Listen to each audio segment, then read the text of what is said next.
Bonjour chers amis, soyez les bienvenus encore dans un nouvel épisode de Pause Café avec le pasteur. Il est lundi matin, franchement, la journée hier a été très longue.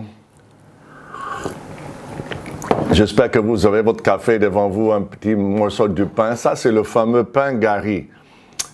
Excellent, je vous le conseille. Ce matin, j'aimerais bien vous parler un peu de ce Dieu des montagnes et Dieu des vallées. Dans le livre de 1 roi, chapitre 20, nous trouvons que le roi de la Syrie, Ben-Hadad, est en train d'envahir la capitale d'Israël, Samarie. Et ce roi, quand il a échoué la première fois, a décidé, avec le conseil de ceux qui étaient autour de lui, d'envahir Samarie encore l'année prochaine. Et ses conseillers lui ont dit ceci, et je trouve ça très capital pour nous qui vivons dans un pays animiste, dans le continent animiste qui est l'Afrique. Le verset 23 dit « Or les serviteurs du roi de Syrie lui dirent, leurs dieux sont des dieux des montagnes. C'est pourquoi ils ont été plus forts que nous. Mais combattons contre eux dans les vallées ou sur les campagnes, et certainement, nous serons plus forts que eux, parce que leur Dieu est un Dieu simplement des montagnes. » Vous comprenez ce que ce roi voulait dire?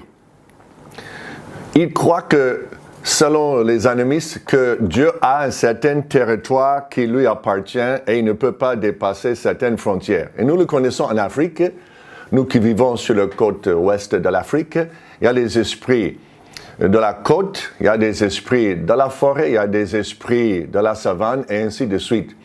Mais nous servons un Dieu qui n'a pas de limite. Il n'a pas de visa, il n'a pas de passeport, il n'est pas contrôlé par les policiers. Il rentre là où il veut, il sort quand cela lui plaît.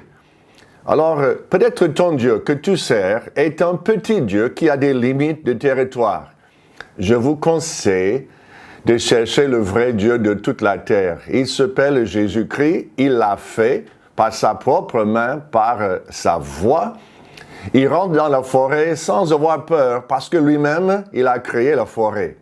Il va dans les vallées, sur les campagnes, à la savane, dans les montagnes. Ce Dieu que je sers ne craint absolument rien. Tous les esprits impurs lui sont soumis. Alors ce matin, peut-être tu es en train de questionner, est-ce que Dieu est avec moi là où je suis? Est-ce que mon Dieu peut me protéger contre un tel danger?